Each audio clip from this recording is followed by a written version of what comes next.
तो चैप्टर 1 में आज पहले लेक्चर में हम बात करने वाले हैं डायमेंशन की। चैप्टर 1 में वैसे दो चीज़ें बड़ी इंपॉर्टेंट है, एक तो डायमेंशन एनालिसिस और दूसरा एरर्स।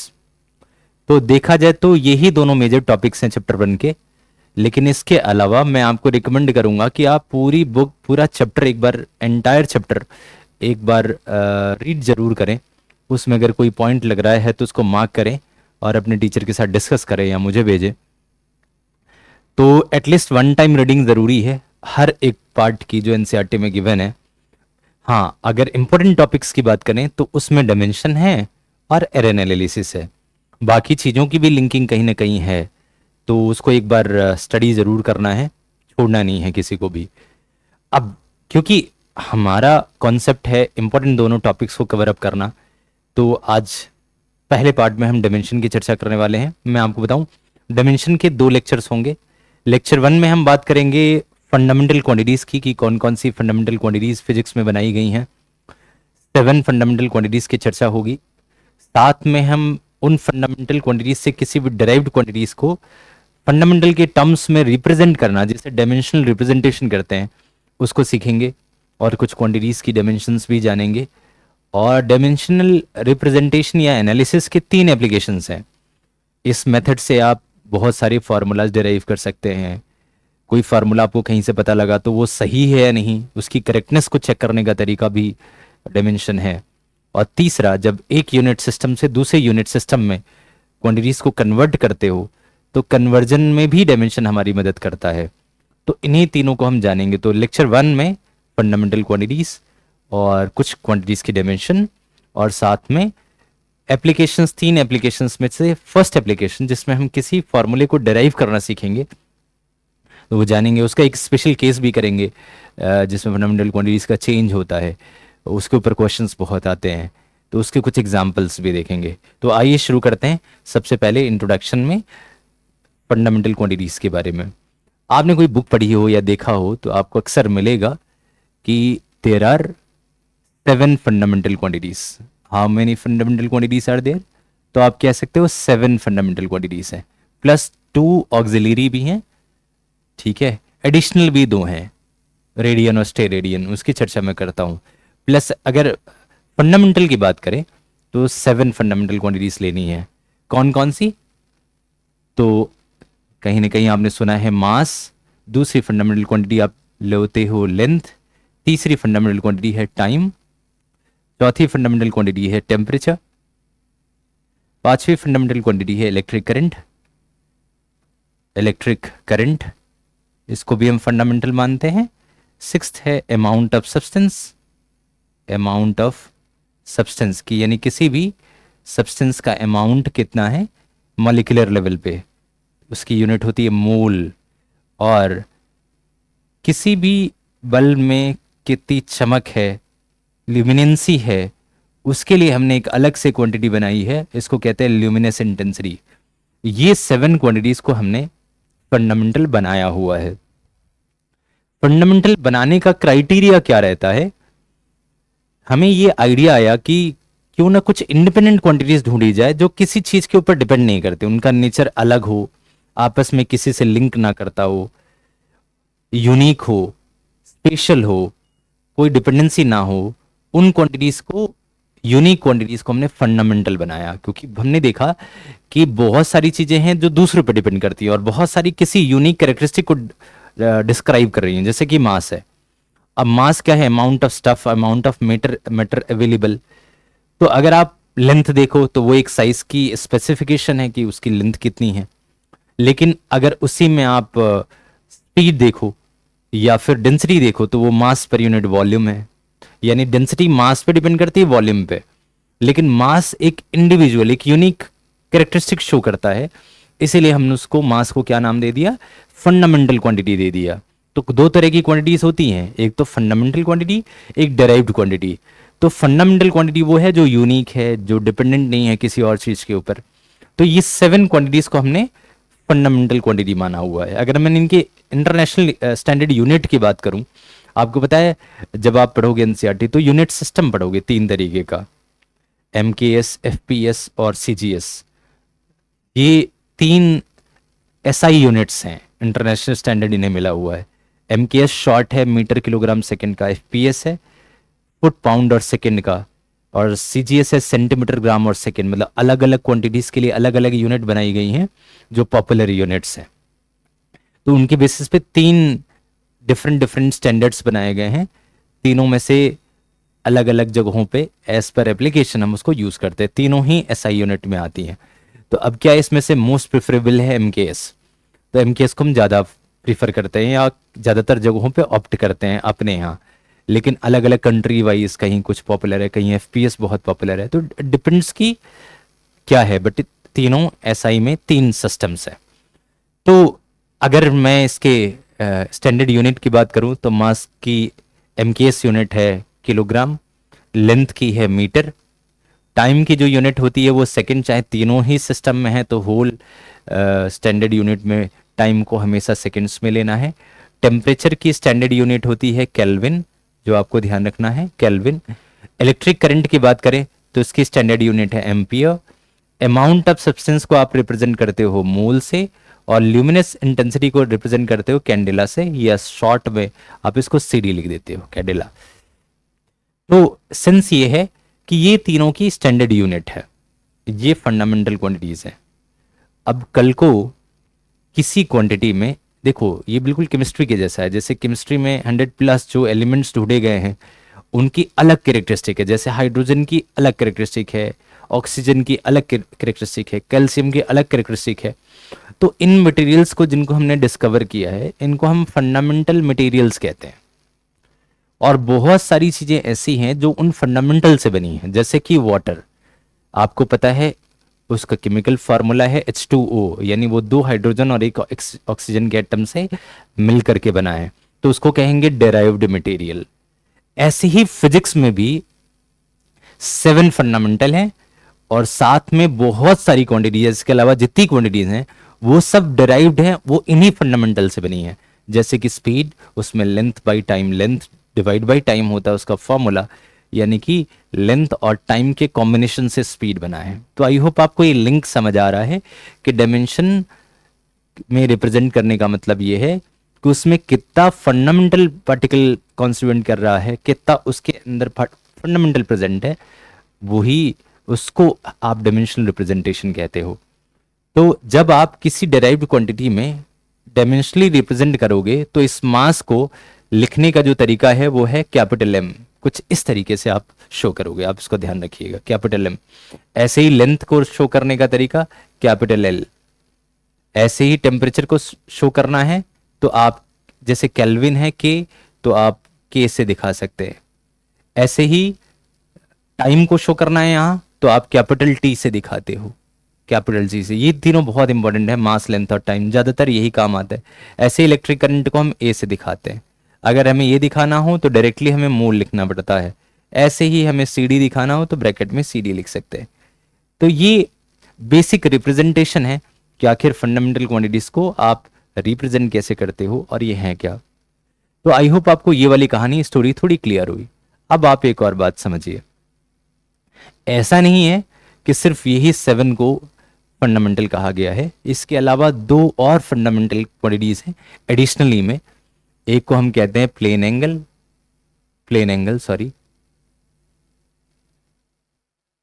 एक को हम कहते हैं प्लेन एंगल और दूसरा है सॉलिड एंगल। ये दोनों भी बड़े स्पेशल हैं और बड़े ही इंपॉर्टेंट है, plane angle and solid angle. अब आपके दिमाग में आएगा क्वेश्चन कि ये दोनों क्या हैं और आखिर किस चीज को रिप्रेजेंट करते हैं। तो मैं आपको बता दूं, ये जो प्लेन एंगल है ये एक तरीके का वही एंगल है जो आज तक आप पढ़ते आ रहे हो किसी भी सर्कुलर फ्रेम में। उसको स्टार्ट करने से पहले मैं बहुत बेसिक बात बता दूं कि जैसे कोई भी पार्टिकल किसी प्लेन में रिवॉल्व कर रहा है, प्लेन का मतलब 2D में, 2 डायमेंशन में, 3D नहीं, तो फिर वो कॉनिकल हो जाएगा। तो अगर कोई 2D में मूव कर रहा है तो एक प्लेस से दूसरी प्लेस तक जब वो मूव करता है तो वो जितना एंगल स्वैप करता है, ये वाला, सपोज मैंने इसको थीटा से रिप्रेजेंट कर दिया, तो इसी एंगल को आप कहोगे प्लेन एंगल। क्या कहेंगे आप? Plane angle.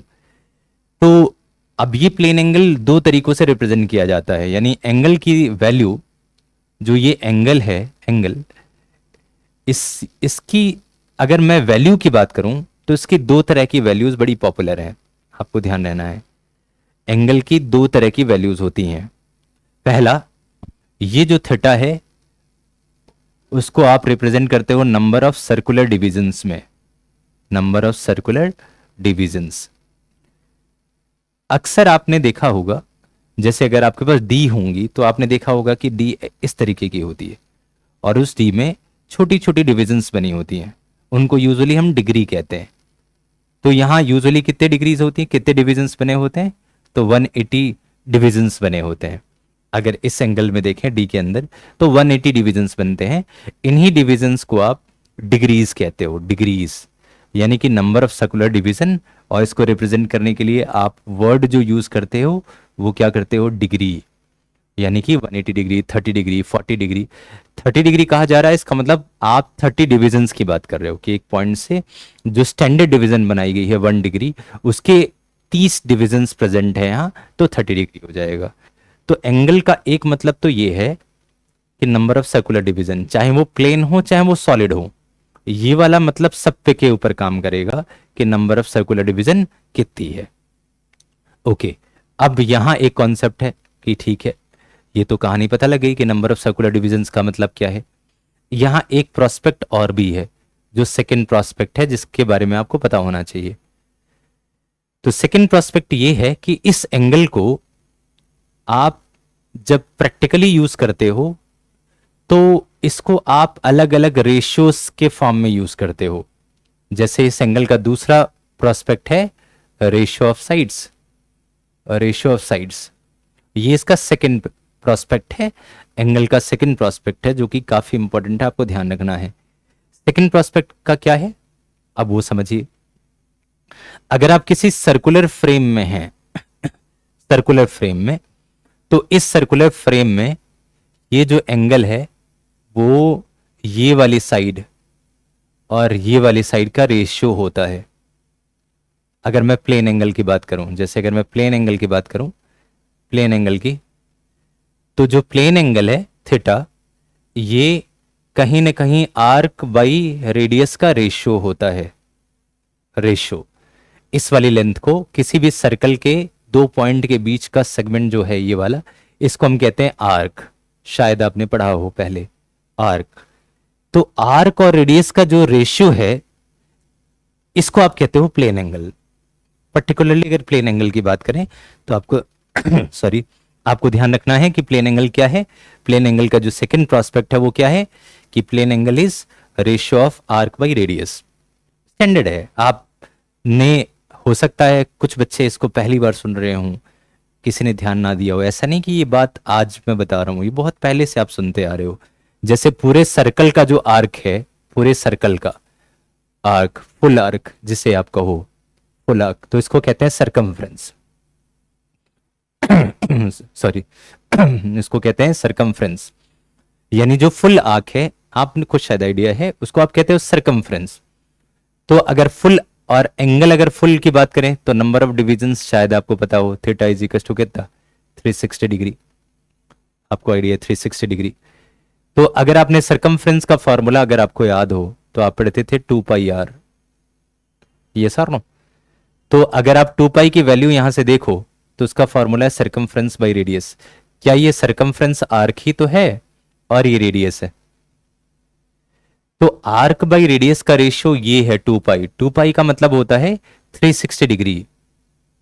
अगर 2 पाई को मैं डिग्री के फॉर्म में लिखूं तो मैं लिखूंगा 360, लेकिन प्लेन में। मतलब मेरा कहने का सेंस यही है कि कभी आप 180 डिग्री के लिए बनने वाले आर्क, ये जो एक्स है यानी आर्क, और रेडियस का रेशियो निकालो तो आप देखते हो कि 180 डिग्री के वक्त किसी प्लेन में 180 डिग्री के लिए जो रेशियो आता है वो ऑलवेज 22/7 अप्रॉक्स आता है। 22/7 बहुत ही सस्पेंशन है, बहुत ही अच्छा है, जो आपको बहुत पहले से जानना चाहिए। लेकिन हो सकता है पहले आपको ना बताया गया हो, सिर्फ आपको रटा दिया गया हो, क्योंकि बहुत थोड़ा सा टेक्निकल है, हल्का सा। आज आप फिर समझिए इसको।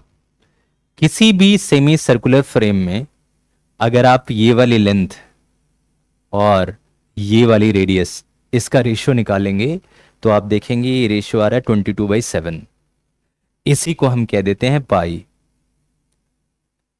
आई होप आपको समझ आया। इसको क्या कहेंगे? पाई। एक बार फिर से कह देता हूं, किसी भी सर्कुलर फ्रेम में अगर आप 180 डिग्री की जो वैल्यू देखेंगे वो तो देखेंगे वो ऑलवेज कितना होता है? पाई। इसी को हम कहते हैं 22/7 या फिर 3.14 अप्रॉक्स 3.14। ये बड़ा ही कॉमन है, तो हमने इसको याद रख लिया कि 180 डिग्री के लिए पाई है, तो 360 डिग्री के लिए कितना है? 2 पाई है, 2 पाई है।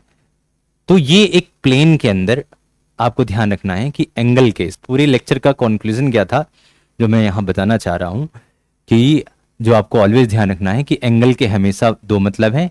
एक तो डिग्री वाला मतलब डिग्री, और दूसरा न्यूमेरिकल रेशियो। न्यूमेरिकल रेशियो कैसा? यानी रेशियो ऑफ साइड्स। हमेशा से ये दो मतलब हैं। फॉर एग्जाम्पल, अगर एग्जाम्पल के लिए देखें तो थीटा अगर 180 डिग्री है तो उसका जो न्यूमेरिकल रेशियो होगा वो होगा पाई। पाई का मतलब 22/7। ये ऑलवेज ध्यान रखना है। और ध्यान रखना है कि एंगल हमेशा आर्क बाई रेडियस का रेशियो होता है। लेकिन ये कौन सा एंगल? तो आंसर इज प्लेन एंगल। ये रेशियो हमेशा किसका होगा? तो प्लेन एंगल का होगा। आई होप आपको ये कहानी क्लियर हो गई। ये एंगल हमेशा किसका होगा? प्लेन एंगल का होगा। अब बात आ जाती है, अब ये एंटायर स्टोरी तो आपको पता लग गई कि ये एंटायर स्टोरी क्या है, इसमें कैसे कैसे हम यूज करेंगे। अब क्वेश्चन ये आता है कि चलो ये बात तो क्लियर हो गई, हमारे को प्लेन एंगल क्लियर हो गया कि प्लेन एंगल क्या है? प्लेन एंगल, तो answer is theta is equal to arc by radius. Arc by radius. और एग्जाम्पल के लिए 180 डिग्री की जो प्रैक्टिकल वैल्यू है वो है 22/7। इसी को आप लिख देते हो पाई। ये कहानी क्लियर हो गई। अब यहां एक और एंगल है, और वो एंगल है सॉलिड एंगल। सॉलिड एंगल का मतलब 3D में, ठीक है, 3D में। अब 3D में तो मान लो 3 डायमेंशनल स्ट्रक्चर बनेगा, लाइक कोई ऐसा मान लिया 3D है, ऐसा कॉनिकल फ्लास्क, या फिर पूरा का पूरा स्फीयर है मान लेते हैं, वहां से कोई एंगल बन रहा है। तो अभी ये एक लेंथ नहीं है, अभी तो पूरा का पूरा स्फेरिकल एरिया है। तो अब सॉलिड एंगल को हमने जो बनाया, सॉलिड एंगल में जो थीटा लिया, एक तो नंबर ऑफ सर्कुलर डिवीजन वो फिक्स्ड है, लेकिन सॉलिड एंगल में ये जो थीटा होता है वो एरिया बाई रेडियस के स्क्वायर के इक्वल होता है। देखिए वैसे आप फिर समझिए, अगर मैं थीटा की यूनिट बनाऊं तो यहां है आर्क का मतलब आर्क लेंथ की बात हो रही है, तो मीटर, और नीचे भी मीटर, तो मीटर से मीटर कट जाएगा, तो थीटा की कोई यूनिट नहीं होगी, तो थीटा यूनिटलेस है। अब यहां मैं थीटा को एक एरिया से लिंक कर रहा हूं, तो यहां होगा मीटर स्क्वायर, तो यहां भी मीटर स्क्वायर होना चाहिए। तो डायमेंशनल कंसिस्टेंसी के लिए हमने रेडियस का स्क्वायर लिया हुआ है। तो जब हमने क्वांटिटी बनाई, जब कोई फॉर्मूला बनाया जाता है तो उसमें इस चीज का ध्यान रखा जाता है कि वो चीज बेसिक प्रिंसिपल वायलेट ना हो। एक जगह आपने उसको यूनिटलेस किया हुआ है तो यहां भी वो यूनिटलेस ही होना चाहिए। तो यहां थीटा कितना हो जाएगा? तो एरिया बाई रेडियस का स्क्वायर। तो आप ध्यान रखिएगा, जब 3D में आप एंगल लेते हो तो उसको सॉलिड एंगल कहते हैं, वो एरिया बाई रेडियस का स्क्वायर होता है। और फिर बेसिक फंडामेंटल वैल्यू भी चेंज हो जाती है। फॉर एग्जाम्पल, अगर आप किसी स्फीयर के सेमी स्फीयर 180 डिग्री के लिए, 180 डिग्री के लिए अगर आप सरफेस एरिया लो, अब आपको पता है स्फीयर का सरफेस एरिया होता है 4 पाई आर स्क्वायर, तो सेमी स्फीयर यानी आधे का हो जाएगा 2 पाई आर स्क्वायर, और 2 पाई आर स्क्वायर से आर स्क्वायर को काट दोगे, आर स्क्वायर से आर स्क्वायर कटा, तो ये जो 180 डिग्री आ गया ये 2 पाई के इक्वल आ गया। और प्लेन में 180 डिग्री किस चीज के इक्वल था? सिर्फ पाई के इक्वल था। तो हुआ ना डिफरेंस। अभी बहुत बड़ी कंफ्यूजन है, कोई आपसे पूछे कि 180 डिग्री के लिए वैल्यू बताओ, तो आप पाई भी कहोगे और आप 2 पाई भी कहोगे। पाई किस में? प्लेन में। 2 पाई किस में? सॉलिड में। अब ये कंफ्यूजन है, तो इस कंफ्यूजन को सॉल्व करने के लिए 2 यूनिट बना दी गई। ये यूनिट, वैसे तो ये डायमेंशनलेस क्वांटिटी है, इसकी कोई डायमेंशन नहीं है, फिर भी इसकी यूनिट है। यूनिट कैसे? ताकि कंफ्यूजन ना हो। तो कंफ्यूजन से बचने के लिए एक काम किया गया, वो काम क्या था कि प्लेन एंगल के लिए एक यूनिट बना दी गई, प्लेन एंगल, जो कि रेशियो है किसका? आर्क बाई रेडियस का। तो ये जो रेशियो, इसकी जो यूनिट बना दी गई वो बना दी गई रैड। रैड का मतलब रेडियन, रेडियन। तो कभी भी आपसे पूछा जा रहा है कि 180 डिग्री के लिए वैल्यू बताओ, तो आप अगर केवल पाई लिखते हो तो आप इसके आगे मेंशन करोगे रेडियन, पाई रेडियन, ताकि कंफ्यूजन ना हो आज के बाद, याद रखना। या 22/7 लिखते हो तो आप लिखोगे रेडियन, 22/7 रेडियन, ये रेशियो ऑफ द साइड्स है। और अगर सॉलिड एंगल की बात की जा रही है कि सॉलिड एंगल क्या है, सॉलिड एंगल, तो आप ध्यान रखेंगे सॉलिड एंगल होता है एरिया अपॉन रेडियस का स्क्वायर। तो इसके लिए जो यूनिट बना दी गई वो एस आर बना दी गई, स्टे रेडियन, स्टे रेडियन। तो अगर इसी 180 डिग्री की जगह कहीं अगर 2 पाई लिखा है तो वहां देखना 100% लिखा होगा एस आर, ये या आपको मेंशन करना है सॉलिड में तो आप एस आर मेंशन कर सकते हैं। तो आई होप आपको प्लेन एंगल और सॉलिड एंगल, दो एडिशनल फंडामेंटल क्वांटिटीज क्लियर हुए। तो इस पूरे एंटायर लेक्चर में हमने बात करी कि फंडामेंटल क्वांटिटीज 7 हैं और साथ में 2 एडिशनल है। एडिशनल में थोड़ी और जानकारी थी, मैंने आपको लगे हाथ वो भी बताया। तो आई होप आपको इतनी क्लैरिटी मिल गई कि आखिर फंडामेंटल क्वांटिटीज क्या क्या हैं। ये 7 के साथ ध्यान रखना है, क्योंकि इसके बाद जितनी क्वांटिटीज होंगी डेराइव, सब इन्हीं फंडामेंटल से रिप्रेजेंट की जाएंगी। तो उम्मीद करता हूं आपको 7 + 2 9 फंडामेंटल क्वांटिटीज में प्रॉपर क्लैरिटी मिली। ओके ग्रेट, आइए अब कुछ और बातचीत आगे बढ़ाते हैं। तो स्टोरी ये है कि अभी आपको फंडामेंटल क्वांटिटीज पता लगे। अब किसी भी डेराइव्ड क्वांटिटीज का रिप्रेजेंटेशन करना, यानी रिप्रेजेंटेशन, इस डेफिनेशन को आप नोट भी कर सकते हैं कि representation of any derived quantity into the form of constituent fundamental quantity is called as dimensional representation. फिर से एक बार कहता हूं, आप इसको चाहे तो नोट कर सकते हैं कि representation of any derived quantity into the form of its fundamental constituents along with their power of association, कि वो कितने पावर के साथ एसोसिएट हो रहे हैं, is called as what, dimension analysis. तो मेरे कहने का मतलब ये था कि किसी भी क्वांटिटी, फॉर एग्जांपल के लिए मान लिया हमारे पास एक क्वांटिटी है स्पीड। अब स्पीड का फॉर्मूला आप जानते हो क्या होता है, distance upon time, distance upon time. तो स्पीड एक डेराइव्ड क्वांटिटी है। क्या है, डेराइव्ड क्वांटिटी। डेराइव्ड कैसे, क्योंकि ये इन दोनों क्वांटिटीज से मिल करके बन रही है। स्पीड, डिस्टेंस और टाइम है। डिस्टेंस का मतलब है लेंथ, अगर ध्यान से देखिए तो डिस्टेंस का क्या मतलब है, तो आप समझ पा रहे हैं लेंथ है, और टाइम तो टाइम ही है, यस और नो। तो इसका ये मतलब है कि लेंथ एक फंडामेंटल क्वांटिटी है, टाइम भी एक फंडामेंटल क्वांटिटी है। इन दोनों से मिलकर के कौन बना हुआ है, स्पीड बना है। इसीलिए इसको कहेंगे डेराइव्ड, जो कि इन दोनों फंडामेंटल क्वांटिटी से बना है। तो अगर मुझे शॉर्ट में दिखाना हो फिजिकल फार्मूला, जैसे केमिकल फार्मूला H2O, जैसे मान लो आपको पानी रिप्रेजेंट करना है तो आप H2O लिखते हो, बताते हो कि उसमें हाइड्रोजन 2 है, ऑक्सीजन 1 है। ऐसे ही फिजिकल फार्मूला, फिजिक्स में फिजिकल फार्मूला इंपॉर्टेंट है। फिजिकल फार्मूला में कोई भी क्वांटिटी है उसमें कितनी फंडामेंटल क्वांटिटीज एसोसिएटेड है, कितने नंबर के साथ एसोसिएट है, उसको रिप्रेजेंट करना ही क्या है, डायमेंशनल रिप्रेजेंटेशन है, रिप्रेजेंटेशन। तो जैसे लेंथ को मैं शॉर्ट में कैपिटल L लिख देता हूं, जैसे H2O में H कैपिटल लेते हैं, ऐसे एक तरीका है कि आपने L कैपिटल ले लिया और टाइम को ऐसे डिवाइड में दिखा दिया, क्योंकि टाइम डिवीजन में है। तो अब इसी को आप एक साथ भी दिखा सकते हो चाहो तो, L ऐसे, ये T डिवाइड में है तो ऊपर आएगा तो उसकी पावर लग जाएगी -1, और जो रिप्रेजेंटेशन है वो प्योरली कैसा हो जाएगा, LT की पावर -1।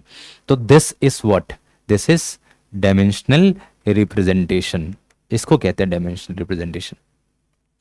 तो आई थिंक आपको डायमेंशनल रिप्रेजेंटेशन की प्रॉपर स्टोरी क्लियर हुई कि किसी भी डेराइव्ड क्वांटिटी को क्या करना, उसके फंडामेंटल कॉन्स्टिट्यूएंट को उसकी पावर के साथ रिप्रेजेंट करना ही क्या कहता है, डायमेंशनल रिप्रेजेंटेशन कहलाता है।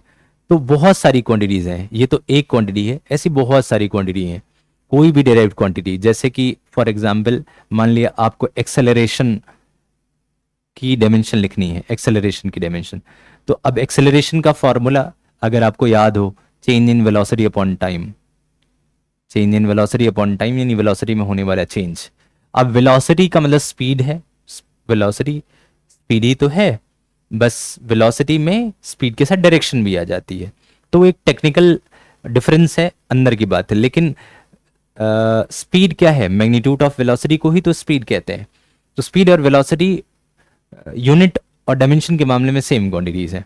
तो अगर आपने देखो ध्यान से, तो आपने यहाँ एल टी की पावर -1 ऑलरेडी डेराइव किया हुआ है, और नीचे आप देखोगे तो टाइम फिर से आ रहा है, एक बार फिर डिवाइड में है, तो ऊपर आके ये क्या हो जाएगा, तो एल टी की पावर -2। तो ये सेकेंड एग्जाम्पल हो गया जिसमें हम लोगों ने क्या देखा, एक्सेलरेशन के बारे में।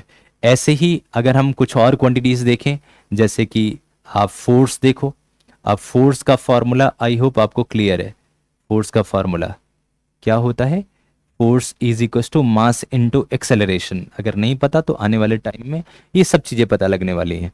तो फोर्स का फॉर्मूला मास इनटू एक्सेलरेशन, तो मास को रिप्रेजेंट करेंगे m से, और एक्सेलरेशन l t पे -2 है, तो इन दोनों को एक साथ कंबाइन करेंगे तो ये डायमेंशन हो जाएगी किसकी, फोर्स की। बहुत ही इंपॉर्टेंट, आई होप आपको क्लियर है। ऐसे ही फोर्थ एग्जाम्पल है एनर्जी या फिर वर्क डन, काफ़ी ज़्यादा पॉपुलर, एनर्जी और वर्क डन दोनों सेम कहानी है।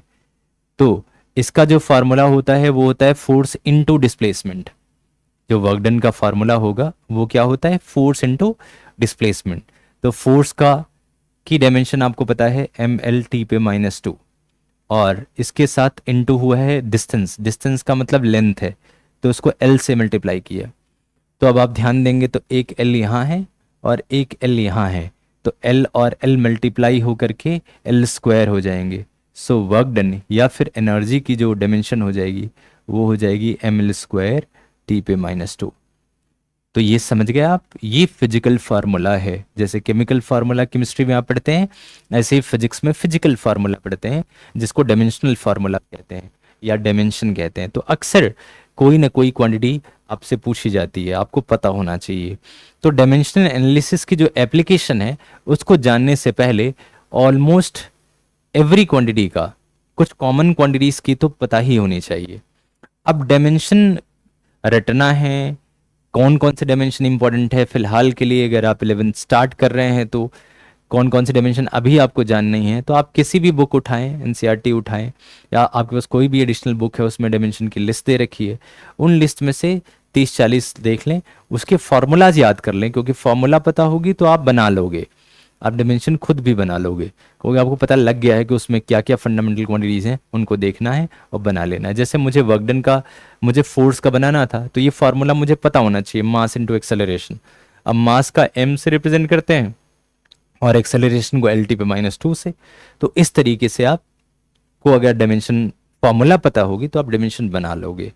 तो अब जैसे बहुत सारी लिस्ट हैं, जैसे आप कोई भी बुक देखोगे, जैसे मैंने यहाँ कुछ लिस्ट ऑलरेडी यहाँ लिखी हुई है, आप किसी भी बुक को आप देखो तो उस बुक में आई डोंट थिंक कि, मुझे लगता है आपको शायद दिख रहा हो, कैमरे में इतनी क्लैरिटी हो, तो कुछ कुछ चीज़ें हैं, जैसे एरिया है लेंथ इनटू लेंथ तो एल स्क्वायर लिख रखा है, ऐसे ही वॉल्यूम है तो एल क्यूब लिख रखा है। तो यहाँ कुछ ना कुछ अगर देखोगे यहाँ एल क्यूब है। ऐसे ही वेलोसिटी और स्पीड सेम है, एल टी की पावर -1। तो यहाँ बहुत सारे फॉर्मूलाज हैं, सरफेस टेंशन है, प्रेशर है, मोमेंटम है, बहुत इंपॉर्टेंट, मास इनटू वेलोसिटी, तो एम एल टी के ऊपर -1। जैसे बहुत सारे थे, उसमें से मैंने 50 के आसपास यहाँ लिखा है, जो पूरे 11th की क्लास में आने वाली क्वांटिटीज़ हैं। ये सब ग्रेजुअली 3-4 महीने में ये सारी क्वांटिटीज़ आपके पास आने वाली हैं। तो फिजिक्स में हम जो भी पढ़ेंगे, जो भी क्वांटिटीज़, उनकी डायमेंशन भी साथ साथ लिखते हुए चलेंगे। वो फिजिकल फार्मूला, जैसे केमिस्ट्री में केमिकल फार्मूला इंपॉर्टेंट था, यहाँ हमारे लिए ये इंपॉर्टेंट है, तो हमें ये पता होना चाहिए। तो जो भी क्वांटिटीज़ आप पढ़ेंगे उसमें आपको इतना तो ध्यान रखना ही है। तो आई होप आपको इतनी तक बातचीत समझ आई। आप लिस्ट एक देख लेंगे, कोई भी एडिशनल बुक होगी तो उसमें से आप इसको कर लीजिएगा। तो ये रहा फंडामेंटल क्वांटिटीज, उससे जुड़ी हुई कुछ बातें, और डायमेंशनल रिप्रेजेंटेशन कैसे उसको रिप्रेजेंट करते हैं, फॉर्मूले का कुछ एग्जाम्पल, और कुछ लिस्ट ऑफ डायमेंशंस थी जो मैंने आपको दिखाया। तो ये तो रहा पार्ट 1। पार्ट 2 में अब बात होगी एप्लीकेशंस ऑफ डायमेंशन एनालिसिस के।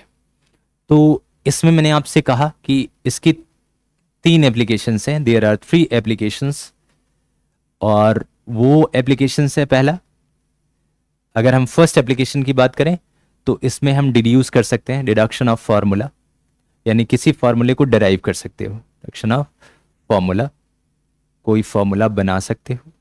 सेकंड, अगर हम एग्जाम्पल सेकंड की बात करें तो आप चेक कर सकते हो, checking correctness of any formula, यानी किसी भी फार्मूले की करेक्टनेस को चेक कर सकते हैं ऑफ एनी फार्मूला। ठीक है, कैसे करेक्टनेस, कैसे वो फार्मूला गलत है या नहीं देखेंगे। ठीक है, अब वो चेक कैसे होगा, जैसे कोई बंदा कह रहा है H2O2 ये पानी है, पता लग जाएगा नहीं जी पानी हो ही नहीं सकता, हाइड्रोजन पेरोक्साइड है वो। हर पानी, कोई चीज पानी होगी तो वो चाहे किसी भी तरीके का पानी हो, उसका केमिकल फार्मूला हमेशा H2O ही रहेगा। ऐसे ही कोई बंदा कोई फिजिकल फार्मूला लिख रहा है, अगर उसकी डायमेंशन उससे मैच नहीं कर रही, कोई अगर जैसे एनर्जी है और एनर्जी का आप चाहे कोई भी फार्मूला बना दो, लेकिन अगर उसकी डायमेंशन ml²T/-2 नहीं है तो वो एनर्जी नहीं हो सकती। तो कितना खूबसूरत तरीका है उसे चेक करने का। तो बहुत ही बढ़िया है, बहुत ही प्यारा है। इसी की तीसरी एप्लीकेशन है और उसमें है कि it helps in unit conversion. एक यूनिट सिस्टम से दूसरे यूनिट सिस्टम में, यूनिट सिस्टम क्या है, जैसे MKS है, FPS है, CGS है, कोई क्वांटिटी एक यूनिट में रिप्रेजेंट की जा रही है और आप उसको दूसरी यूनिट में रिप्रेजेंट करना चाहते हैं तो इसको यूनिट कन्वर्जन कहते हैं। तो अगर उसको आप करने चाह रहे हो, उसकी वैल्यू नई यूनिट में बताना चाह रहे हो, तो आप डायमेंशन इसमें आपकी बड़ी मदद करता है। तो ये है स्टोरी यूनिट कन्वर्जन की, जो तीसरी एप्लीकेशन है जिसका कि आपको ध्यान रखना है। तो सबसे पहले हम आज इस लेक्चर में डिडक्शन ऑफ फार्मूला की डिस्कशन करने वाले हैं और इसका स्पेशल केस और इससे जुड़ी हुई बातों को हम यहाँ जानेंगे। तो आइए शुरू करते हैं। सबसे पहले क्या करेंगे, डिडक्शन ऑफ फार्मूला। अब फार्मूला डिड्यूस करने में, डेराइव करने में, इसको आप डेरिवेशन ऑफ फार्मूला भी कह सकते हो, डेरिवेशन राइट ऑफ फार्मूला। अब ये आपको सिस्टमेटिक तरीके से समझना होगा, बहुत ही प्यारा है, खूबसूरत है। और डिडक्शन के ऊपर क्वेश्चन आते हैं, डायरेक्ट ना आए तो कुछ स्पेशल केस को घुमा फिरा करके पूछा जाता है। मैं आपको अभी एग्जाम्पल दिखाता हूं, इसके क्वेश्चंस आए हुए हैं। तो आप शुरू करते हैं सिस्टम के साथ। वन टाइम है, एक बार आप समझ गए, कहानी आपको आसानी से समझ आ जाएगी। जैसे NCERT के क्वेश्चन से ही शुरू करते हैं। अगर आप NCERT ओपन करोगे तो उसमें देखोगे प्रोबेबली एग्जाम्पल 1.12 है, सेकेंड एग्जाम्पल है डायमेंशन का। उसमें एक time period of simple pendulum का फॉर्मूला डेराइव किया हुआ है। तो आप वहीं उसी क्वेश्चन से शुरू करते हैं, क्योंकि वो काफ़ी पूछा जाता है, मैं इसलिए उसका एग्जाम्पल ले रहा हूँ। और भी बहुत सारे क्वेश्चंस आएंगे तो उसके साथ हम देखेंगे ही। जैसे सपोज एक सिंपल पेंडुलम है यहाँ, और वो यहाँ से यहाँ तक आता है और फिर यहाँ से यहाँ तक ऐसे ऐसे जा करके ऐसे आता है, फिर ऐसे आता है। सपोज ऐसा घूम रहा है, तो एक साइकिल जब वो कंप्लीट करता है, मतलब वो यहाँ गया फिर यहाँ आया, तो हाफ साइकिल हुआ, फिर यहाँ आया और यहाँ आया। एक साइकिल में जो टाइम लगता है कहीं भी, उसको टाइम पीरियड कहते हैं। आई होप आपको पता है कि time taken by an object to complete one cycle is called what, time period. इसको रिप्रेजेंट करते हैं कैपिटल T से। तो क्वेश्चन में ये लिखा हुआ है कि किसी सिंपल पेंडुलम का टाइम पीरियड डिपेंड करता है, T डिपेंड्स ऑन, उसमें उन लोगों ने कहा हुआ है डिपेंड्स ऑन, एक तो मास ऑफ द बॉब, यहां जो बॉल कनेक्टेड है, एक बॉब कनेक्टेड है, इसका मास m, and length of the string, यानी जिस स्ट्रिंग से ये कनेक्टेड है शायद उसके ऊपर भी डिपेंड करता है। यहां एक अंदाजा भी हो सकता है, लगाया जा सकता है, यस और no. And acceleration due to gravity, acceleration due to gravity, यानी इन तीन चीजों के ऊपर डिपेंड करता है जी। बस अंदाजा किसी ने लगाया कि सपोज इसका जो टाइम है ज्यादा लगना है या कम लगना है, वो इन तीन बातों पर डिपेंड करता है, मास, लेंथ और जी पे। आपको बताना है, डेराइव करना है फार्मूला T, यानी T के लिए प्रॉपर फार्मूला क्या होगा ये बताइए। अब किसी ने ये अंदाजा लगा दिया, अब आपको प्रूफ करना है, डेराइव करना है कि T के लिए प्रॉपर फार्मूला क्या है। अब आप उसमें हेल्प लेंगे डायमेंशन की, और कैसे इस फॉर्मूले को प्रॉपर किया जाएगा, तो आइए उसकी डिस्कशन करते हैं। तो जो भी इंफॉर्मेशन आपको अवेलेबल है, जो भी इंफॉर्मेशन, उसको आपको रिप्रेजेंट करना है। कैसे आप रिप्रेजेंट करेंगे, ध्यान रखिए। आपको सबसे पहले तो लिखना है कि T डिपेंड करता है। डिपेंड को मैं चाहूं तो डायरेक्टली से भी रिप्रेजेंट कर सकता हूं कि T directly proportional to mass है, जितना ज्यादा मास है, ऐसा मैं नहीं कह सकता। वो पावर माइनस में है, पावर नीचे है, तो उसका मुझे अंदाजा नहीं है। तो मैं सिर्फ अगर मास लिखता हूं तो वो डायरेक्टली है कि इन्वर्सली है कि स्क्वायर पावर के साथ है कि क्यूब, इसका तो अंदाजा है नहीं। तो मुझे एक लेट करना पड़ेगा कि let let T directly proportional to M to the power A. अब मैंने वेरिएबल में मान लिया, जैसे आपसे कोई पूछ रहा है कि बताओ स्काई में टोटल नंबर स्टार्स कितने हैं, आपको कोई आंसर देना, तो आप कह सकते हो एक्स है। अब एक्स की कोई वैल्यू हो सकती है। वेरिएबल की खास बात तो यही है कि किसी भी क्वांटिटी को अमाउंट के साथ शो किया जा सकता है। अब एक्स की जो भी वैल्यू होगी वो वैल्यू आ जाएगी। ऐसे ही अगर हमें पता नहीं कि मास के डायरेक्टली इनवर्सली है भी कि नहीं है, तो हमने कॉमन वेरिएबल ए मान लिया। अब ए की वैल्यू 0 आ जाएगी तो मास पे कोई डिपेंड नहीं है। ए की वैल्यू 1 आ जाएगी तो डायरेक्टली स्क्वायर आ जाएगी तो पैराबोलिक। -1 आ जाएगी तो इनवर्सली डिपेंड करता है, तो वो बाद में देखेंगे। अभी हमने मान लिया कि let T is directly proportional to M to the power A. यही टी लेंथ की पावर बी पे डिपेंड करता है और यही T acceleration due to gravity की पावर सी पे डिपेंड करता है। ये 3 एजम्पशंस हमने कर लिए। ए बी सी हमें मानना है क्योंकि हमें क्लैरिटी नहीं है, फॉर्मूला डिराइव करना है, तो हमारे को ये तीनों क्या करना पड़ेगा, मानना पड़ेगा। चलो बहुत बढ़िया, मान लिया हमने तीनों को। अब क्या करना है, तीनों को एक साथ लिख दो, directly proportional to M to the power A, L to the power B और G to the power C. अब डायरेक्टली को जब आप हटाते हो तो एक प्रोपोर्शनैलिटी कांस्टेंट के लगा सकते हो। ये स्टैंडर्ड रूल है कि जब भी कोई एक दो क्वांटिटीज एक दूसरे की डिपेंडेंट हो तो डायरेक्टली का सिंबल लगा हुआ हो तो आप एक प्रोपोर्शनैलिटी कांस्टेंट के ले सकते हैं, जो कि ये बताएगा कि इन दोनों का रेशियो ऑलवेज कांस्टेंट होगा। ये भी एक अलग स्टोरी है कि डायरेक्टली प्रोपोर्शनल का मतलब ही होता है कि एक चीज दूसरे की डायरेक्टली है, इसका मतलब उसका रेशियो ऑलवेज कांस्टेंट रहने वाला है। उसी कांस्टेंट को कैसे दिखा देते हैं, खैर इसकी चर्चा कभी अलग से।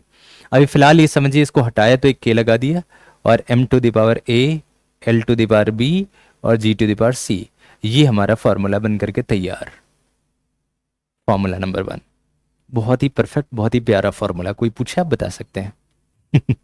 नहीं, अभी ये प्रॉपर नहीं है। अभी ये फॉर्मूला है तो सही रिप्रेजेंटेशन की पर्पज से, लेकिन अधूरा है। अधूरा कैसे? अभी ए बी और सी इनकी वैल्यूज नहीं पता, तो अगर हमें पता लग जाए तो आप कह सकते हो कि ये फॉर्मूला प्रॉपर है, क्लियर है। चलिए बहुत ही सुंदर। अब आइए बात करेंगे, ये जानेंगे कि इस ए बी सी की वैल्यू कैसे निकालें, क्योंकि अगर वैल्यू निकल गई तो फॉर्मूला करेक्ट है। तो अब वैल्यू निकालने के लिए ही आप हेल्प लेने वाले हो डायमेंशन की। तो देखिए, अगर ये लेफ्ट साइड राइट साइड के बिल्कुल बराबर है, इसका मतलब लेफ्ट साइड की डायमेंशन राइट साइड की डायमेंशन से मैच करनी चाहिए। जैसा मैंने थोड़ी देर पहले कहा था मैंने कि अगर कोई क्वांटिटी एनर्जी का कोई फॉर्मूला है तो एनर्जी की जो बेसिक डायमेंशन होती है वही डायमेंशन यहां होनी चाहिए। आई होप आपको क्लैरिटी मिल रही है। अगर ये टाइम का फॉर्मूला है तो राइट साइड सबका मिला के डायमेंशन टी होना चाहिए।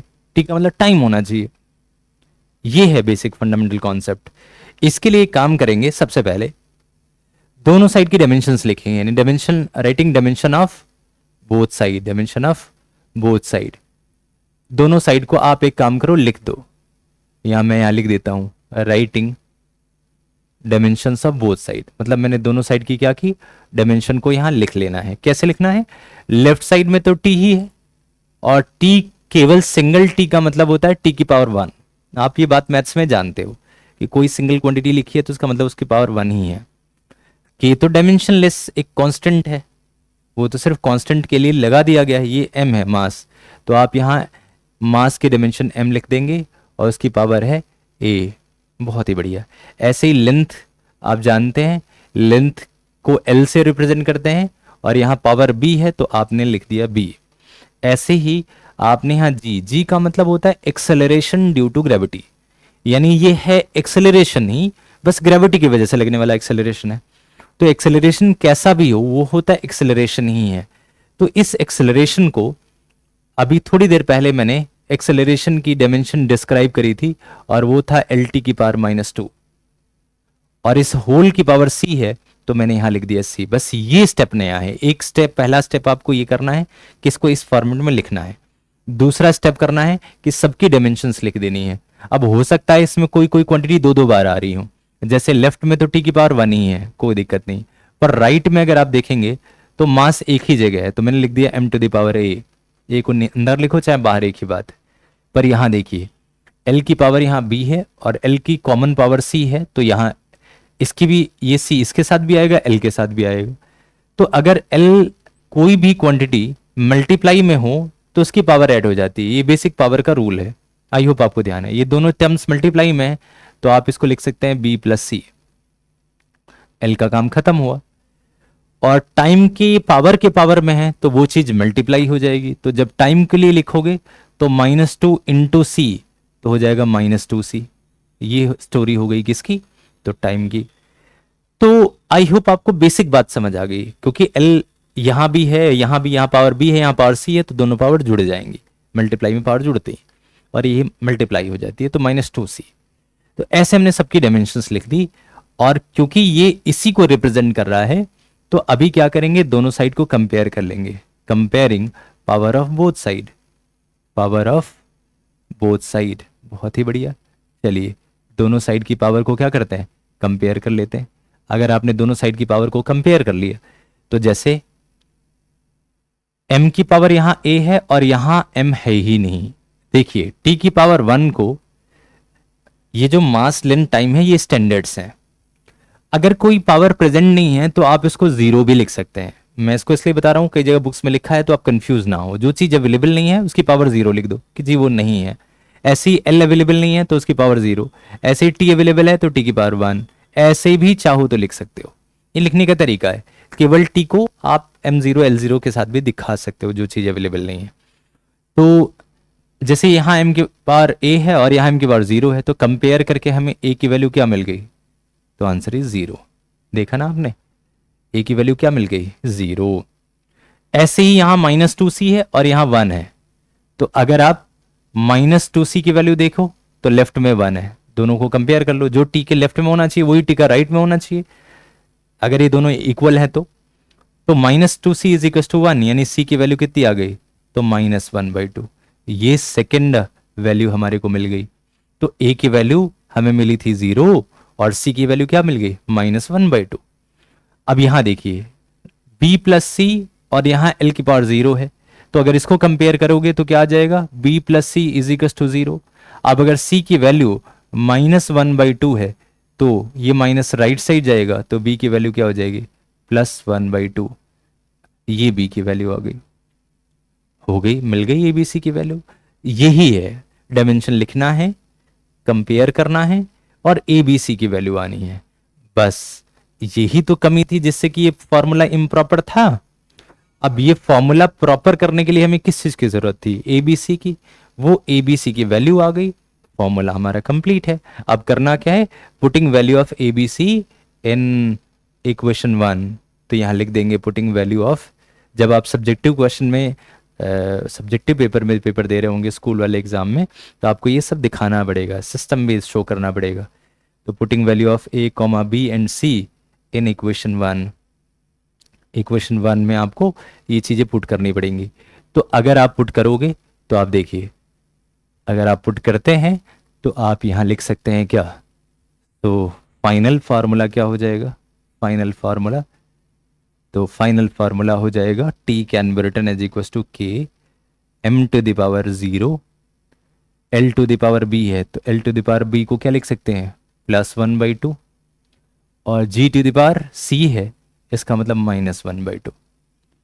अब m की पावर 0 का मतलब ये है कि m की तो कोई जरूरत ही नहीं है, यानी m पे कोई डिपेंडेंसी ही नहीं है, तो इस मास को तो हटा ही दो। यानी आपने देखा, आप डायमेंशन में कुछ एक्स्ट्रा भी एज्यूम कर लोगे तो वो 0 आ जाएगा, अपने आप गायब हो जाएगा। यही खूबसूरती है डायमेंशन की। तो m टू द पावर 0 है, इसका मतलब m की कोई डिपेंडेंसी नहीं है, तो इसका मतलब डिपेंडेंसी है किस चीज की, तो k सिर्फ l to the power half की। और एक काम करो, ये माइनस में तो उसको नीचे ले आओ, तो लिख सकते हो g to the power half, यानी सिर्फ l और g पे डिपेंड करेगा, वो भी हाफ टाइम्स। हाफ का दूसरा मतलब है रूट। अब ऊपर भी हाफ है नीचे भी हाफ है, तो जो फाइनल फार्मूला इसका बनेगा वो बन जाएगा k √l/g। ये फार्मूला प्रॉपर डिराइव करके आ गया, t equals to k √l/g। अब क्योंकि ये फॉर्मूला आप अलग अलग जगहों पे अलग तरीकों से डिस्क्राइब करो, मतलब प्रूफ करोगे, ये तो एक तरीका था। तो जब आप एनालिटिकल मेथड से इसको प्रूफ करोगे तो इस k की वैल्यू जो आती है दैट इज इक्वल्स टू 2 पाई, ये k की वैल्यू 2 पाई आ जाती है। बट डायमेंशन की एक कमी है, सेकेंड लेक्चर में मैं ड्रॉबैक्स ऑफ डायमेंशन डिस्कस करूंगा। डायमेंशन की कुछ कमियां हैं 3-4 जो सेपरेट आपसे पूछी भी जाती हैं। तो डायमेंशन की सबसे बड़ी कमी ये है कि डायमेंशन रिलेशन में जो कांस्टेंट आता है, प्रोपोर्शनैलिटी कांस्टेंट या किसी भी तरीके का कांस्टेंट, डायमेंशन उस कांस्टेंट की वैल्यू नहीं बता सकता। ये तो सिर्फ वेरिएबल टू वेरिएबल काम करता है। तो ये फर्स्ट ड्रॉबैक है जिसको ध्यान रखना है। और भी ड्रॉबैक्स हैं, जैसे कि कोई सम वाले टर्म्स हों तो वो डायमेंशन से प्रूव नहीं हो सकता, जैसे S is equal to U T plus half A T square. तो ये प्लस प्लस वाले दो टर्म्स आ रहे हैं, वो प्रूव नहीं हो सकते। तो ये दो मेजर ड्रॉबैक हैं। आप डायमेंशन बहुत ज़्यादा रिलेशन हो, 3 से ज़्यादा रिलेशन हो, तब भी डायमेंशन नहीं काम कर सकता। ये तीसरी ड्रॉबैक हो गई। चौथी ड्रॉबैक हो गई कि कोई दो क्वांटिटीज हों जो कि सेम डायमेंशन की हों, तो उनमें उनको डिफरेंशिएट नहीं कर सकता, जैसे टॉर्क और वर्क डन। ये दो फिजिक्स के दो क्वांटिटीज़ हैं, अब इनको वो अलग अलग नहीं मान सकता। तो ये 3-4 कमियां हैं। तो कांस्टेंट की वैल्यू आपको किसी और मेथड से निकालनी पड़ेगी, एनालिटिकल मेथड है। ऑसिलेशन चैप्टर आओगे तो उसको उसी तरीके से प्रूफ करोगे, देखोगे कि की वैल्यू क्या आ रही है, 2 पाई आ रही है। तो ओवरऑल जो फार्मूला आता है वो आ जाता है कि T is equal to 2 pi √L/g। तो ये खूबसूरत फार्मूला है जो कि डायमेंशन की हेल्प से डेराइव हुआ है, जिसमें एक चीज सिर्फ हमने बाहर से मंगाया है और वो है 2 पाई। तो दिस द स्टोरी कि आखिर डायमेंशन से कोई भी फॉर्मूला कैसे प्रूव होता है। तो इसके बहुत सारे एग्जांपल्स हैं जिनको कि आपको ट्राई करना है और उसको ध्यान देना है। तो आई होप आपको क्लैरिटी मिली कहीं ना कहीं कि आखिर डायमेंशन क्या है, आपने देखा। तो बेसिक स्टेप आपको फिर एक बार याद दिला दूं। आपको सबसे पहले डिपेंडेंसी लिखनी है, कोई वेरिएबल ए बी सी मान लेना है और प्रोपोर्शनैलिटी कांस्टेंट के साथ फॉर्मूला लिख डालना है। फिर लेफ्ट और राइट दोनों को कंपेयर करना है और कंपेयर करके ए बी सी की वैल्यू निकालनी है और उस ए बी सी की वैल्यू को मेन फार्मूला में पुट करके फाइनल फार्मूला दिखा देना है। तो this the story, this the application जिससे आप फार्मूले को डेराइव करते हो। ठीक है, तो ये तो पहली स्टोरी क्लियर हो गई।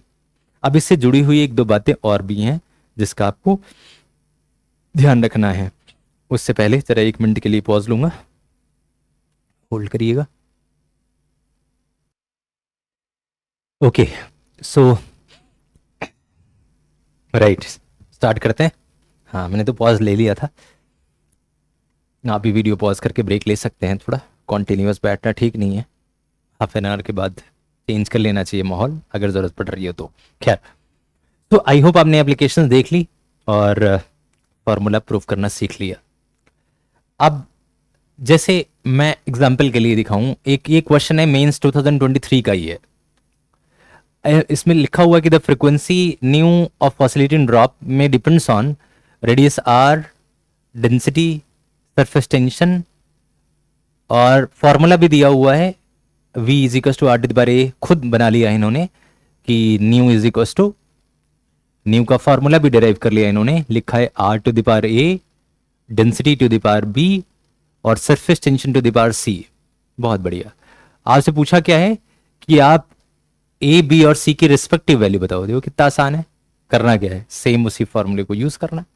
कैसे यूज करोगे, रिलेशन तो आधा काम तो इन्होंने खुद ही कर दिया, मतलब 20-30% काम इन्होंने कर दिया। क्या, रिलेशन लिख दी सीधा। आपको सिर्फ क्या करना है, लेफ्ट साइड राइट साइड का कंपेयर करना है।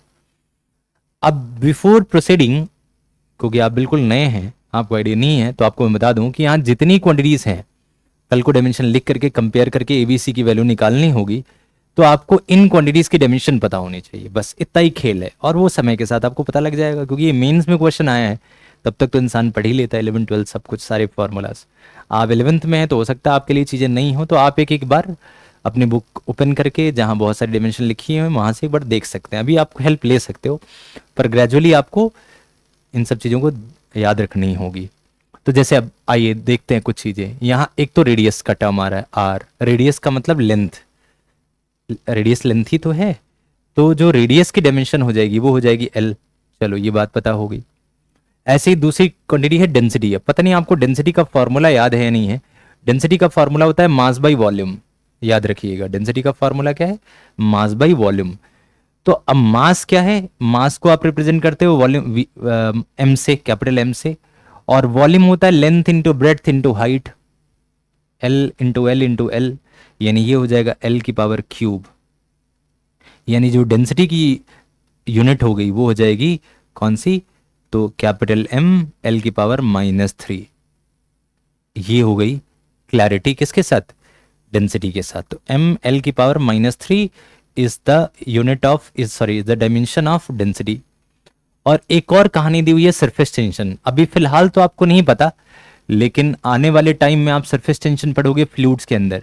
मैं अभी फिलहाल आपको नहीं पता, इसलिए मैं बता देता हूं। ये जो S होता है ये फोर्स पर यूनिट लेंथ के बराबर होता है। ये स्टैंडर्ड फॉर्मूला है, amount of force acting on the surface per unit length is called surface tension. और फोर्स की डायमेंशन अभी थोड़ी देर पहले हमने निकाला था, लिखा था क्या, MLT पे -2, ये हमने निकाला है, थोड़ी देर पहले ही निकाला है। तो इसको L से डिवाइड कर दोगे तो L से L गायब हो गया। सो सरफेस टेंशन की जो डायमेंशन हो जाएगी वो हो जाएगी MT की पावर -2 से। तो आई होप आपको ये तीनों डायमेंशंस क्लियर हुई, क्योंकि बिना इनके आप कंपेयर करोगे कैसे। तो आपको ये तीनों क्वांटिटीज की डायमेंशन पता होनी चाहिए। अब जैसे ही आपको पता है, आगे का कार्यक्रम बहुत ईजी है। कैसे, आप एक काम करो, इस फॉर्मूले को दोबारा लिखो। कौन सा, फ्रीक्वेंसी न्यू। अच्छा, एक और चीज लिखी हुई है फ्रीक्वेंसी। अब जो फ्रीक्वेंसी होती है वो 1 टाइम पीरियड के इक्वल होती है, 1/T। टाइम पीरियड का रेसिप्रोकल तो फ्रीक्वेंसी है। तो इसकी जो डायमेंशन बनी वो T की पावर -1 है।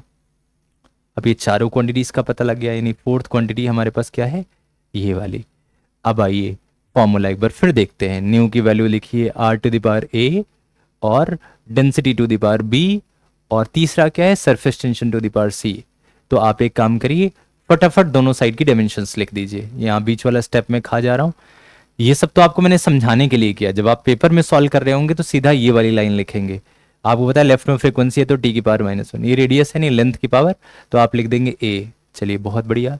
ऐसे ही डेंसिटी है, डेंसिटी को आप क्या लिखेंगे, तो आपको पता ही है ML की पावर -3, उसकी पावर क्या लिख दी, तो आंसर इज B। ऐसे ही सरफेस टेंशन है, सरफेस टेंशन की डायमेंशन मैंने बताई है कौन सी, MT के ऊपर -2, तो आपने लिख दिया MT के ऊपर -2 और उसकी पावर क्या लिख दी, C। बस अब आप कंपेयर करना स्टार्ट करिए। कंपेयर करने में क्या होता है, अगर कोई सिंगल है, पहले तो एक छोटा सा काम और, जैसे लेफ्ट में T की पावर -1 है, एक लाइन। अब आपको जब आप थोड़े से प्रोफिशिएंट हो जाओगे तो आप सीधा यहां से शुरू करोगे। तो एक स्टेप ये लिखोगे, अगले स्टेप में जहां जहां L है, जैसे यहां L है, यहां भी L है, यहां नहीं है, तो L को पहले एक साथ कर लो। तो L टू द पावर यहाँ A है और यहाँ है -3B, तो ये L को लिख दिया कंप्लीट। बहुत बढ़िया। ऐसे ही मास का ले लीजिए, यहाँ मास की पावर B है और यहाँ मास की पावर C है, तो मास को लिख सकते हैं क्या क्या, तो आंसर इज B + C। चलिए बहुत ही बढ़िया। T यहाँ नहीं है, यहाँ नहीं है, सिर्फ यहाँ है -2C, तो यहाँ लिख सकते हैं T की पावर -2C। कहानी खत्म। अब आपने लिखा तो अब आप कंपेयर कर सकते हैं। कंपेयर करने के लिए क्या होगा वो देखिए। अगर आप यहाँ कंपैरिजन को जरा ध्यान से देखें तो स्टोरी क्या हो जाएगी, यहाँ T की पावर -2C है और यहाँ T की पावर -1 है, तो -2C इज इक्वल टू -1, तो C की पावर कितना हो जाएगा, 1/2। तो देखिए C की वैल्यू तो आ गई। बहुत बढ़िया। अगर C की वैल्यू 1/2 आ गई तो अब इसको कंपेयर कर लीजिए। लेफ्ट में मास है ही नहीं, 0 है, और यहाँ B + C है, तो B + C is equal to 0 है। अगर C की वैल्यू 1/2 है तो B की वैल्यू राइट साइड जाके नेगेटिव हो जाएगी, तो -1/2 आ गया। तो ये देखिए B की वैल्यू आ गई, है ना खूबसूरत। ऐसे ही A की वैल्यू अगर निकालनी है तो इस रिलेशन को देखिए, A - 3B, और लेफ्ट में L है ही नहीं, तो इज इक्वल टू कितना है, 0, यानी A is equal to 3B के बराबर है। अब B कितना है, -1/2, तो यहाँ -1/2 लिखेंगे तो A की वैल्यू हो जाएगी -3/2। ये सर नो, तो A -3/2, B -1/2 और C +1/2। अब आप देखिए क्या ऐसा कोई ऑप्शन में है, -3/2 और B -1/2 है, तो -3/2 यहाँ है और यहाँ है, तो ये दोनों तो पहले ही गलत हो गए। ये दोनों कैसे, अब -3/2 -3/2, उसके बाद B की वैल्यू -1/2 है, तो -1/2 यहाँ है, इसीलिए कौन सा option, third option is correct one. तो ऐसे करके, ऐसा नहीं है कि डेरिवेशन के ऊपर क्वेश्चन नहीं आता, आपने देखा डेरिवेशन के ऊपर भी क्वेश्चंस आ रहे हैं। आसान है, बस आपको फॉर्मूलाज पता होना चाहिए, आप आसानी से इसको देख सकते हैं, सेट कर सकते हैं। तो ये कंपैरिजन वाला स्टेप था। तो आई होप कि ये सारी कहानी क्लियर हो गई। अब मैं आपको एक और बात बताऊं, कई बार इसी का एक्सटेंशन वर्जन है और वो बहुत ज़्यादा इंपॉर्टेंट है। अक्सर वो वाला क्वेश्चन ज़्यादा पूछा जाता है, आप उसके एग्जाम्पल देखेंगे तो आपको ज़्यादा मिलेगा। पार्ट 2 में एक अक्सर क्वेश्चन पूछा जाता है और वो है चेंज ऑफ फंडामेंटल क्वांटिटी का। मतलब जो 7 फंडामेंटल हैं वो ना मान करके हो सकता है आपसे कह दिया जाए कि आप एज्यूम करो कि कोई और क्वांटिटी फंडामेंटल है। मतलब अभी तक आप क्या जानते थे, मास है, लेंथ है, टाइम है, ये सब चीजें हैं, और भी चीजें हैं, टेम्परेचर है, अमाउंट ऑफ सब्सटेंस है। अब ये फंडामेंटल क्वांटिटी ना होके कोई भी और है, जैसे फोर्स है और फ्रीक्वेंसी है, कुछ भी मान लिया जाए, तो आपको नया फॉर्मूला बताना है। अक्सर इसके क्वेश्चंस आते हैं, और चेंज ऑफ फंडामेंटल क्वांटिटीज वाला केस बहुत ज्यादा इंपॉर्टेंट है, इसीलिए आप उसका थोड़ा ज्यादा ध्यान रखिएगा। मैं आपको एक एग्जांपल दिखाता हूं। इसी तेज का ही क्वेश्चन है, आप इस क्वेश्चन को जरा ध्यान से देखिए। लिखा है कि फोर्स वेलोसिटी, मतलब force velocity and time are considered as fundamental quantity. मान लेता है मास लेंथ टाइम नहीं है, जो नई फंडामेंटल क्वांटिटी है वो क्या है, फोर्स वेलोसिटी एंड टाइम है। तो then dimension formula of density, density का डायमेंशन फार्मूला बताइए। तो इस क्वेश्चन को आप उसी तरीके से करें। कैसे? आप मान लें कि डेंसिटी इन तीनों चीजों पर डिपेंड कर रही है, इन लोगों के अकॉर्डिंग कि ये तीनों डायमेंशन है, तो मान लेते हैं इन तीनों के ऊपर डिपेंड करती है कौन, डेंसिटी। तो डेंसिटी के लिए फॉर्मूला लिख लीजिए, क्या लिखेंगे, is equal to force to the power A, velocity to the power B and time to the power C. काम खत्म, फॉर्मूला हो गया तैयार। बस इस फॉर्मूले में एक कमी है। क्या कमी है? देखिए, फॉर्मूला भी जो पूछा है वो फोर्स एफ वी और टी के टर्म्स में पूछा है, तो फॉर्मूला तो क्लियर हो गया, बस एक कमी है, ए बी सी की वैल्यू मिल जाए तो काम हो जाए। अब ए बी सी की वैल्यू कैसे मिलेगी? जब हम दोनों साइड की क्या लिखेंगे, डायमेंशन लिखेंगे। जैसे फॉर एग्जाम्पल डेंसिटी की डायमेंशन आप जानते हो, एम एल की पावर -3, ये हो गई। अब वही वाला लिख लीजिए जो आपको पहले से पता हो, वही लिख लीजिए, क्योंकि हमें एबीसी की वैल्यू चाहिए, उसके लिए हमें उसकी हेल्प लेनी पड़ेगी डायमेंशन की। फोर्स की जो फंडामेंटल डायमेंशन क्या है, तो आपको पता है एम एल टी पे -2 और टू द पावर ए। ऐसी वेलोसिटी की क्या है, तो एल टी की पावर -1, तो इसकी पावर क्या हो जाएगी, बी। और ऐसे ही टाइम तो टाइम ही है, तो इसकी पावर क्या हो जाएगी, सी। That's clear. अब क्या होगा, एक काम करिए, जो चीजें डबल डबल आ रही हैं उनको एक साथ लिखिए। जैसे लेफ्ट साइड में तो यही है, एलएचएस में तो यही है, आरएचएस में देखिए मास यहाँ नहीं है, यहाँ नहीं है, यहाँ नहीं है, तो मास एक ही जगह है, तो m टू द पावर क्या हो जाएगा, a। तो ये तो हो गया मास की कहानी। लेंथ यहाँ भी है, यहाँ भी है, यहाँ नहीं है, तो लेंथ की पावर यहाँ कितनी है, तो आंसर इज a। और यहाँ कितनी है, तो b, तो लिख सकते हैं a प्लस बी। इसको यूज हमने सिर्फ इसलिए किया ताकि एबीसी की वैल्यू आए। तो एबीसी की वैल्यू ले आने में ये काफी ज्यादा यूजफुल है, क्योंकि लेफ्ट और राइट साइड डायमेंशनल कंसिस्टेंट होना चाहिए। तो इसके लिए कंपेयर करके हमने सिर्फ एबीसी के लिए ये मेथड यूज किया है। और ऐसे ही टी की पावर यहाँ भी है, यहाँ भी है और यहाँ भी है। यहाँ कितनी है, तो टी की पावर है -2a। ऐसे ही यहाँ देखेंगे तो -b और +c। ये हो गई कहानी टाइम की। चलिए, बहुत ही बढ़िया। अब कंपेयर कर लेते हैं। कंपेयर करके यहाँ m to the power a है और यहाँ m टू द पावर 1 है, तो एक बात तो पक्की हो गई कि a की वैल्यू क्या आने वाली है, 1। क्या 1 ऑप्शन में है, तो आंसर इस चारों में है। नहीं, चारों में नहीं, 1 2 और 3 इसमें नहीं है, तो ये ऑप्शन तो पहले ही एलिमिनेट हो गया। तो 1 2 और 3। अब वेलोसिटी की पावर 4 और -4 -2, यानी टाइम निकालने की जरूरत ही नहीं पड़ेगी, तीनों में v अलग अलग है, तो किसी एक से कंपेयर कर लेते, काम हो जाएगा। अब यहां देखिए, l की पावर यहाँ a प्लस बी, यानी a प्लस बी, और लेफ्ट में ये है -3, तो a प्लस बी किसके बराबर होना चाहिए, -3 के। अब a की वैल्यू पहले से पता है 1, यानी 1 plus B is equal to -3। ये 1 इधर आ जाएगा तो माइनस में, यानी b की वैल्यू हो जाएगा -4। ये क्लियर हो गई, b की वैल्यू -4 का मतलब वेलोसिटी होनी चाहिए -4। -4 सिर्फ इस वाले ऑप्शन में अवेलेबल है, तो second option is the correct one.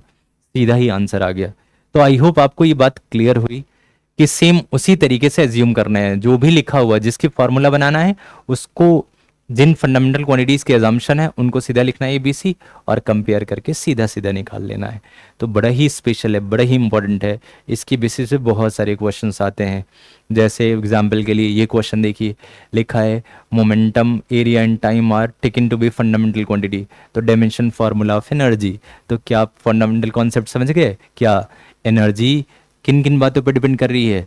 तो मोमेंटम P की पावर A मान लीजिए, एरिया की पावर B मान लीजिए, और टाइम की पावर क्या मान लेना है? C। और बस फार्मूला तैयार हो गया आपका। बस ABC निकालना है तो फार्मूला क्लियर हो जाएगा। तो आप ABC के लिए डायरेक्ट इसकी डायमेंशन लिख लीजिए। एनर्जी की डायमेंशन होती है ml² T⁻², ये लिख लिया।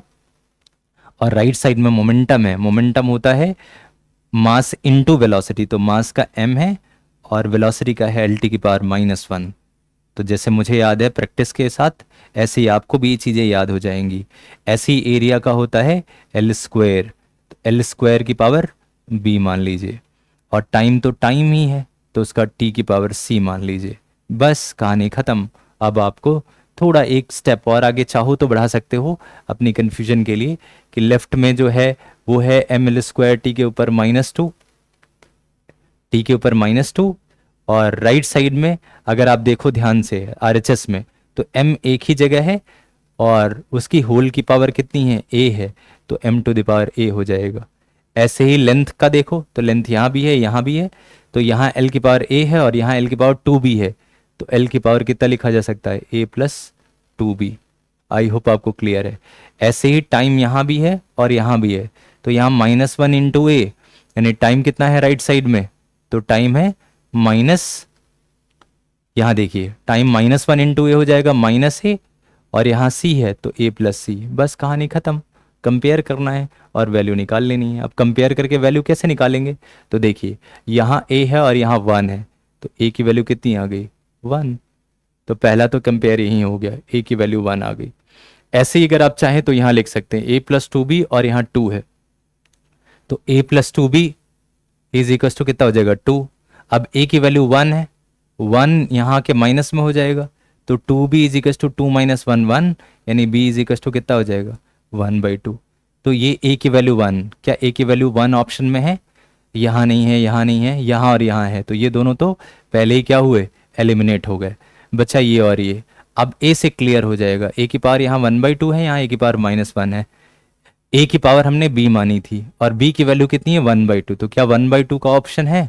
तो थर्ड वाले में है, तो सीधा थर्ड वाला इज द राइट आंसर। तो आई होप आपको ये क्लैरिटी मिली कि कैसे इस क्वेश्चन को करना है। तो जितने भी ऐसे क्वेश्चंस आ रहे हैं उनमें फटाफट आपको फॉर्मूला तो लिखा ही है, आपको डायमेंशन लिखनी है और ABC की वैल्यू कंपेयर कर लेनी है। तो इसके बहुत सारे एग्जाम्पल्स आपको मिल जाएंगे। जैसे ये देखिए, सेम वही कोनी डायमेंशन ऑफ एनर्जी है, इसमें बस फोर्स, एक्सेलरेशन और टाइम ले लेना है। 2021 में आया हुआ है, तो आई होप आप इस क्वेश्चन को भी कर सकते हैं। वैसे ही ऐसे ही ये 2021 में एक और क्वेश्चन है, velocity, time and force are chosen in base quantity, the dimension of the mass will be equals to. तो मास के लिए फॉर्मूला आप बना लीजिएगा कैसे? Mass is equals to velocity to the power A और time to the power B and force to the power C। बस compare करना है। मास की यूनिट m ही होती है, वेलोसिटी, टाइम और फोर्स तीनों का आपको पता है। ऐसे ही इससे पिछले वाले क्वेश्चंस में ये था एनर्जी की, तो energy is equals to F, A और T। तो F की पावर A मान लीजिए और A की पावर B मान लीजिए और टाइम की पावर C। आपको इसको मानना है। अब एनर्जी की डायमेंशन मैंने अभी कराई है, ml² T⁻²। फोर्स की dimension ml T⁻², area L² और T ही है। सॉल्व करके इसको निकाल लेना है। तो आई होप आप ये समझ गए कि एंटायर स्टोरी क्या है। बड़ी खूबसूरत स्टोरी है। सबसे पहला एप्लीकेशन इंपॉर्टेंट है, इसके ऊपर काफ़ी क्वेश्चंस भी आए हुए हैं। तो उम्मीद करता हूँ कि आपको ये पहला एप्लीकेशन समझ आया डायमेंशन की, और इसके क्वेश्चंस भी आपको समझ आए। अब आप इन सारे क्वेश्चंस को आपको करना है, बहुत ज़्यादा प्रैक्टिस करनी है जिससे क्लैरिटी मिल जाए। तो आज के इस लेक्चर में बस इतना ही। पार्ट 2 में हम लोग correctness, unit conversion, principle of homogeneity एक इंपॉर्टेंट पार्ट, और यूनिट्स एंड डायमेंशन की ड्रॉबैक्स करके इसको फिनिश करेंगे। तो मिलते हैं बहुत जल्द एक नए पार्ट में। तब तक आप स्टडी करते रहिए, न्यूमेरिकल्स लगाते रहिए।